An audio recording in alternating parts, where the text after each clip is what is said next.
গৌৰৱ গগৈৰ হাতত মাত্ৰ ২৪ ঘণ্টা দিব লাগিব কংগ্ৰেছ কৰ্মীক উত্তৰ অন্যথা হাজাৰ হাজাৰ কংগ্ৰেছ কৰ্মীয়ে কৰিব মুণ্ডন বিৰোধীৰ সৈতে মিত্ৰতা কৰি বিপদত গৌৰৱ দলীয় কংগ্ৰেছ কৰ্মীৰ প্ৰশ্নত নিৰুত্তৰ গৌৰৱ গগৈ গোলাঘাটত দলীয় কৰ্মীৰ তীব্ৰ প্ৰতিবাদৰ সন্মুখীন গৌৰৱ গগৈ দলীয় কৰ্মীয়ে কান্দিছে গৌৰৱ গগৈৰ সন্মুখত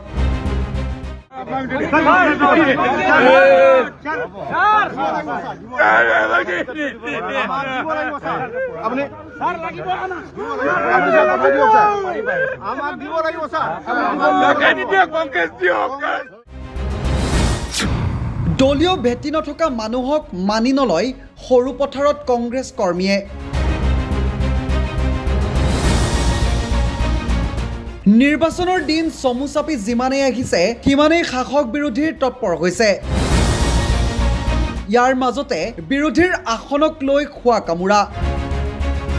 মতানৈক্য এতিয়াও এক সঠিক সিদ্ধান্তত উপনীত হ'ব পৰা নাই ইয়াৰ মাজতে গোলাঘাটত দলীয় কৰ্মীৰ তীব্ৰ প্ৰতিবাদৰ সন্মুখীন হৈছে প্ৰদেশ কংগ্ৰেছৰ সভাপতি যোৰহাট লোকসভা সমষ্টিৰ সাংসদ গৌৰৱ গগৈ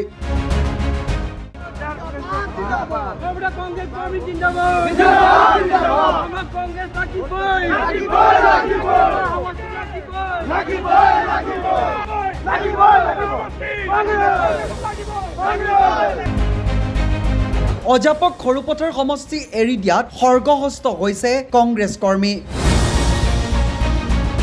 কংগ্ৰেছ কৰ্মীয়ে গৌৰৱ গগৈৰ সন্মুখত বিশুদ্ধাৰ কৰা দেখিবলৈ পোৱা গৈছে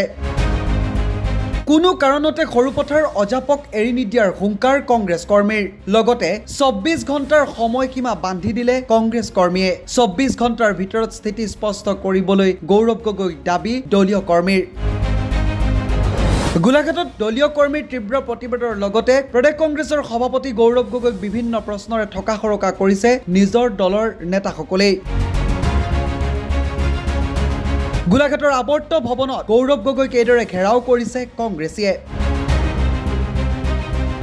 অজাপক সৰুপথাৰ সমষ্টি এৰি দিয়াতে এইদৰে কংগ্ৰেছ কৰ্মীয়ে ক্ষোভ প্ৰকাশ কৰা দেখিবলৈ পোৱা গৈছে হাজাৰ হাজাৰ কংগ্ৰেছ কৰ্মীয়ে কৈছে ২৪ ঘণ্টাৰ ভিতৰত স্থিতি স্পষ্ট কৰক গৌৰৱ গগৈয়ে বাতিল কৰিব লাগিব অজাপক দিয়া এই আসনখনৰ সিদ্ধান্ত অন্যথা হাজাৰ হাজাৰ কংগ্ৰেছ কৰ্মীয়ে দল ত্যাগৰ হুংকাৰ লগতে হাজাৰ হাজাৰ কংগ্ৰেছ কৰ্মীয়ে সমূহীয়া মুণ্ডন কৰাৰো দিলে হুংকাৰ মত আপোনাৰ আগত প্ৰকাশ কৰিব আহিছোঁ এতিয়া আপোনালোকে যদিও সিদ্ধান্ত লৈছে কিন্তু সিদ্ধান্ত আপোনালোকে বাতিল কৰিব লাগিব যদি বাতিল নকৰে অনাগত কালিৰ পৰহিলৈ ভিতৰত আমাৰ হাজাৰ হাজাৰ কংগ্ৰেছ কৰ্মীয়ে মুণ্ডন কৰিবলৈ ছাৰ সাজু আছে তাৰ কাৰণে কিন্তু জগৰী আপোন হ'ব লাগিব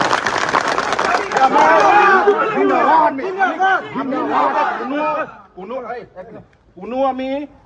কেন্দ্ৰিত হৈ অহা নাই আমি আহিছো কংগ্ৰেছ কৰ্মী হিচাপে আমাক মুঠতে কংগ্ৰেছৰ কাৰণে সৰুপথাৰ সমষ্টিটো দিব লাগিব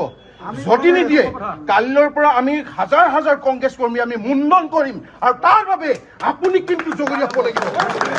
আৰু দায়িত্ব আপুনি ল'ব লাগিব নিউজ ডেস্ক ৰিপৰ্ট গণ অধিকাৰ